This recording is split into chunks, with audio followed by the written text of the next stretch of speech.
Ako, hindi naman isang beses lang kami inatake, lagi ako inatake noon. Para kung sinasakal na hindi ko mawari na, ako na nagsabi sa mga anak ko na dalhin na ninyo ako sa ospital. Dami na akong gamot na ininom, mga liquid, mga tablet, wala. Ganun pa rin talaga. Nakakapanghina talaga sa totoo lang.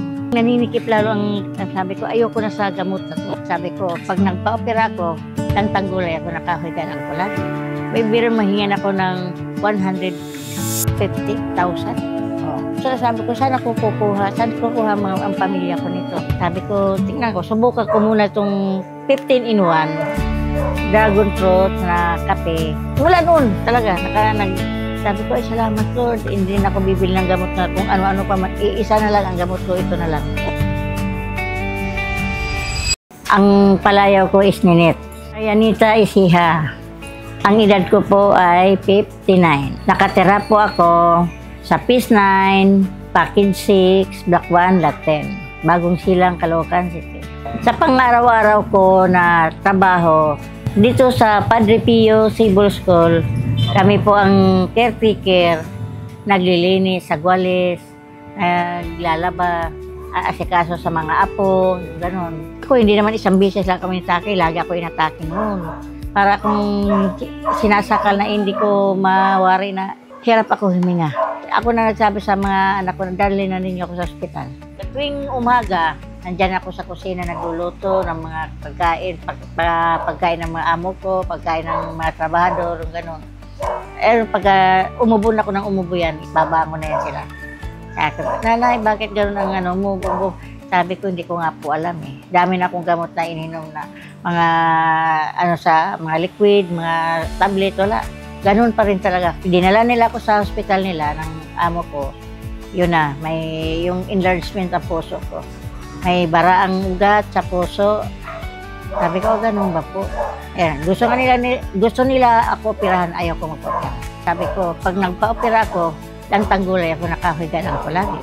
Sabi ko, ayoko, mag-usapan muna namin mag-asawa, mga anak ko. Ayaw ng mga anak ko eh. May biro mahingan ako ng 150,000. So sabi ko, saan ako kukuha? Saan kukuha ang pamilya ko nito? Sabi nga ng doktor, kayo po ang bahala.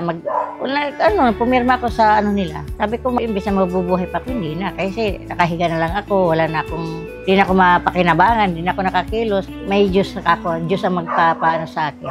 Sabi ko gano'n sa kanila. Mula nung galing ako sa ospital, nag-scroll ako sa cellphone ko, nakita ko yung dragon fruit na kape.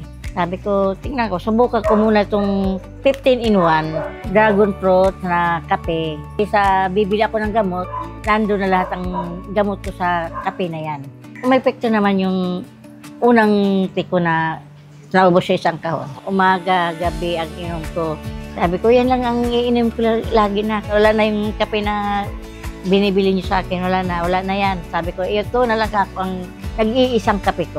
Yun ang ko sa mga anak ko nga. Yan lang ang sekreto ko na sa, kaysa bibili ko ng gamot, ayoko na.